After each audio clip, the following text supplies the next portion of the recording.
Somewhere in the forgotten corners of patent records and laboratory notebooks, there is a name that should have changed the world. A name that appeared briefly in the margins of scientific journals, was whispered in the corridors of early electrical exhibitions, and then, without explanation, without farewell, without a single trace, vanished. Not slowly, not gradually, but as suddenly and completely as a flame pinched between two fingers. One moment, the light was there. The next, only darkness. It was the winter of 1901, and in a modest workshop on the outskirts of Shelby, Ohio, a man named Adolphe Chaillet was supposed to deliver the final working demonstration of a light bulb unlike anything the world had ever seen. Investors had gathered. Engineers had traveled. Word had spread through the tight-knit community of early electrical pioneers that something extraordinary was about to be revealed. But Chaillet never arrived. His workshop was found locked. His notes were gone. His equipment had been carefully packed away, as though he had known he was leaving. And Adolphe Chaillet, the man who may have solved one of the greatest engineering puzzles of the age, was never seen in professional circles again. If you've never heard this story before, you are not alone. And if you feel the hair rising on the back of your neck right now, stay with us. Because what happened to Adolphe Chaillet, and what became of his extraordinary invention, is one of the most haunting and under-examined mysteries in the entire history of electrical science. Make sure you're subscribed and have notifications turned on, because this story is only going to get stranger from here. To understand what was truly at stake that winter, we have to go back. We have to return to a world still lit by gas lamps and candlelight, a world on the breathless edge of transformation, a world where electricity was not yet a domestic comfort but a wild and unpredictable force that men were only beginning to tame. The year is 1878. Thomas Edison is working furiously in his laboratory at Menlo Park, New Jersey, surrounded by a small army of assistants, fueled by ambition and the backing of powerful financial interests. The race to create a practical incandescent light bulb is the defining technological competition of the age. Edison understands, perhaps better than anyone, that the man who conquers artificial light will not merely win fame. He will reshape civilization. He will dictate the terms on which the modern world is built. Electricity, once mastered and distributed, will become the invisible infrastructure of daily life. And whoever controls the bulb controls the grid, and whoever controls the grid controls everything. Edison succeeds, at least in the public imagination, in October of 1879, when his carbonized bamboo filament burns for more than 13 hours inside a glass vacuum. The newspapers erupt. His name becomes synonymous with genius. Investors pour money into his ventures, and the Edison Electric Light Company begins laying the foundation of the first commercial power systems in American cities. The age of electric light has officially begun. But here is what the textbooks rarely pause long enough to tell you. Edison's bulb, celebrated as it was, had a fundamental and deeply frustrating flaw. It died. Quickly. Unreliably. The carbon filaments burned hot and bright, but they were fragile, inconsistent, and prone to failure after only a few hundred hours of use. For domestic consumers and businesses investing in newly installed electrical systems, this was not a minor inconvenience. It was a serious economic problem. Bulbs needed to be replaced constantly, which meant manufacturing them constantly, which meant that the entire model of the early electrical industry was built, whether intentionally or not, on the assumption that light bulbs would keep dying. That assumption, as we will come to see, was extremely profitable to certain very powerful men. It was into this charged and competitive atmosphere that Adolphe Chaillet first appeared. Little is definitively known about his early life, and that obscurity itself is part of what makes his story so haunting. He appears to have been born in France, likely trained in the European tradition of precision engineering and applied physics, and to have emigrated to the United States sometime in the late 1880s. He carried with him a European sensibility for craftsmanship, a deep familiarity with the chemistry of metals and glass, and a stubborn, almost monastic dedication to a single idea that would consume the better part of a decade. Chaillet believed the problem with incandescent bulbs was not the electricity. It was the filament. Not merely the material used, but the geometry, the structure, the internal architecture of the filament itself. While most engineers of the era were focused on finding materials that could burn bright, Chaillet was obsessed with finding a configuration that would burn efficiently, evenly, and almost indefinitely. He filled notebook after notebook with calculations, sketches, and experimental records. He spent his own money, then borrowed more, setting up a series of small workshops where he could test his ideas away from the noise and competition of the larger electrical companies. Imagine those workshops, if you can.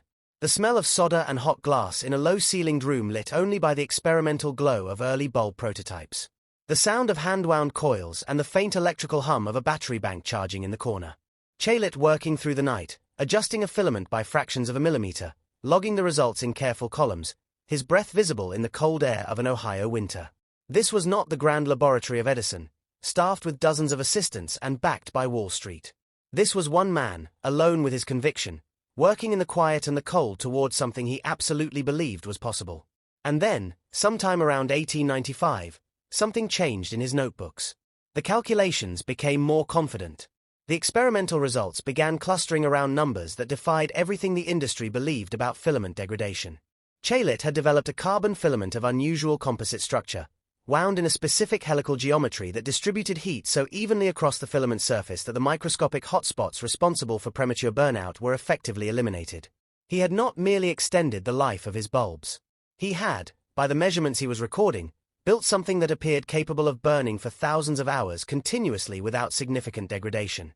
For context, the standard commercial bulbs of that era were rated for roughly 600 to 1,000 hours under ideal conditions and often failed well before that.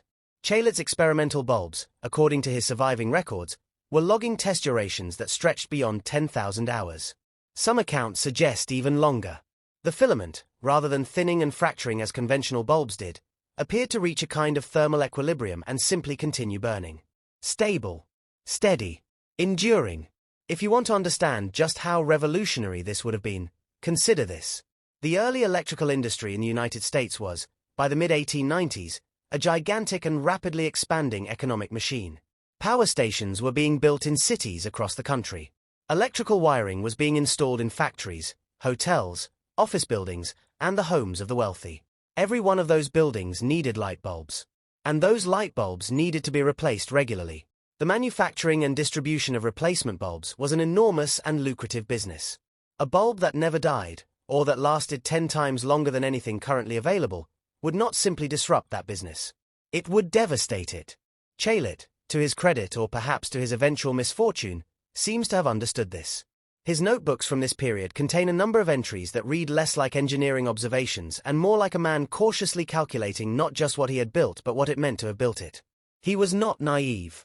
He understood the world he was operating in. He had watched the patent wars between Edison and Westinghouse tear through the industry like a storm. He had seen how quickly innovation could be purchased, buried, or legally strangled by those with the resources to do so. And so he moved carefully. He filed patents through intermediaries. He sought out smaller investors who were independent of the major electrical combines.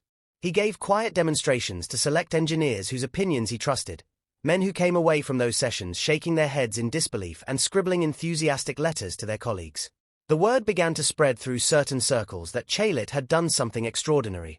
That there was a man in Ohio with a bulb that would not die. If you're finding this story as extraordinary as we do, please take a moment to hit that like button. It helps more people find stories like this one, stories that the official history somehow forgot to tell. And keep watching, because we are just now reaching the part of the story where the shadows begin to lengthen.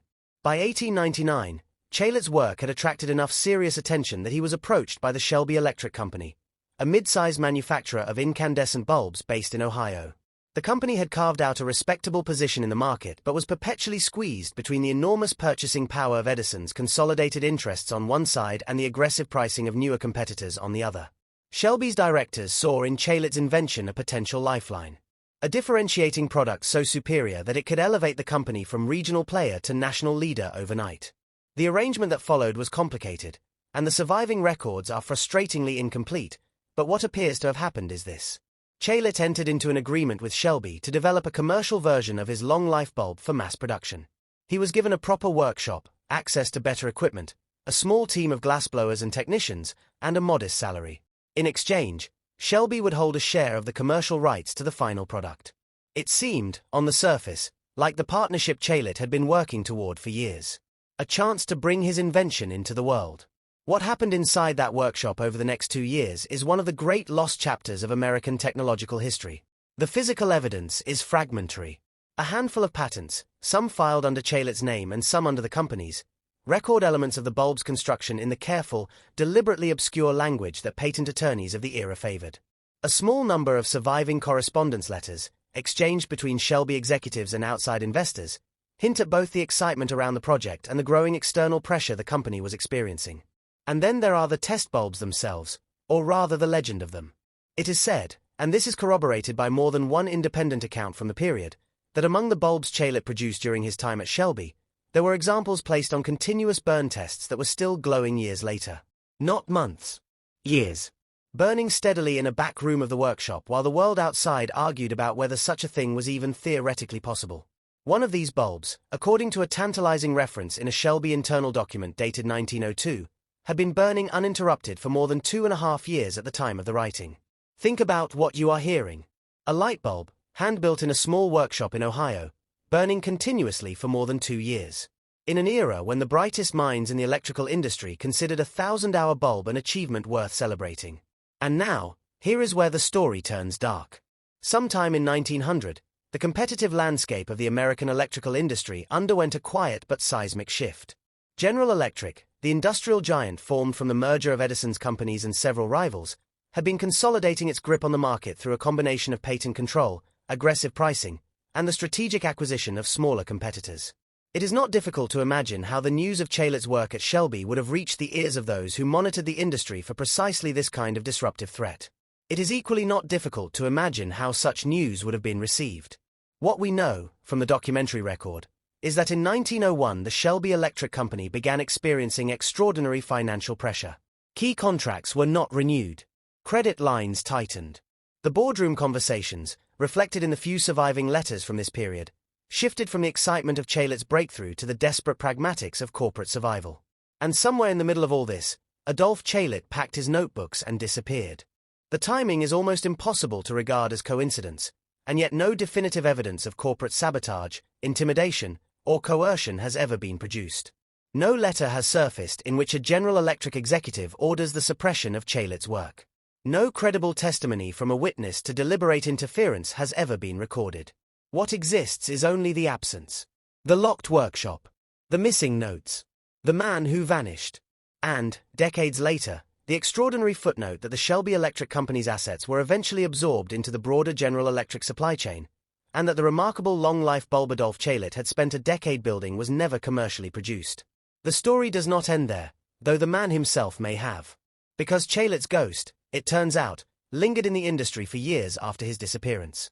Engineers who had seen his work described it to colleagues. The technical principles he had developed filtered, quietly and without attribution, into subsequent research. And in a garage in Livermore, California, there exists today a carbon filament bulb that has been burning since 1901. It has its own nickname. It has been the subject of scientific study and public fascination. Whether it has any direct connection to the work Adolphe Caylett was doing in Ohio during the same years is a question that has never been definitively answered. But the question has never been definitively closed either. We are left, as so often with the great mysteries of history, with a shape rather than a certainty. A silhouette of a man, brilliant and careful and perhaps too far ahead of his time, working in the cold glow of his own impossible invention while the powerful forces of an emerging industrial order watched from a distance and calculated the cost of letting him succeed. It is tempting, and perhaps too easy, to frame what happened to Adolphe Caylett purely as a story of suppression. A lone genius crushed beneath the wheel of monopoly capitalism. The evidence supports this reading, but it does not require it. There are other possibilities. Caylett may have grown disillusioned and walked away voluntarily. He may have sold his remaining interests privately and retired into obscurity. He may have continued working somewhere under a different name, in a different city, toward goals we no longer have any record of. History is full of men who chose to disappear on their own terms, for reasons that made perfect sense to them and left everyone else in confusion. But here is what is undeniable. A man built a light bulb that should not have been possible by the accepted standards of his era. He demonstrated it. He documented it. He shared it with enough witnesses that the evidence of its existence is beyond serious dispute. And then, at precisely the moment when that invention should have entered the world and changed it, everything stopped. The man vanished. The invention disappeared. And the industry that had the most to lose from his success continued, uninterrupted, to sell fragile bulbs to a world that had no idea what it had almost been given. If this story has moved you, angered you, or simply filled you with a particular melancholy that comes from contemplating what might have been, you are not alone. The history of technology is not only the story of what was invented. It is equally, and perhaps more honestly, the story of what was buried. of the ideas that arrived too early, or too inconveniently, or in the hands of men without the protection to see them safely into the world. Adolf Chalet deserves to be remembered. Not as a symbol, not as a cautionary tale, but as what he actually was. An engineer of exceptional skill and stubborn vision, who spent the best years of his professional life pursuing a single beautiful idea in cold workshops lit by the very light he was trying to perfect. Whatever happened to him, whatever forces conspired or coincidences accumulated to remove him from history, he was real. His bulbs burned. And somewhere, perhaps, in a forgotten ledger or an unopened box in a university archive, the full record of what he built is still waiting to be found. Subscribe if you want to be here when we find it. Because this story is not over. The light, it turns out, has a way of lasting longer than anyone expects.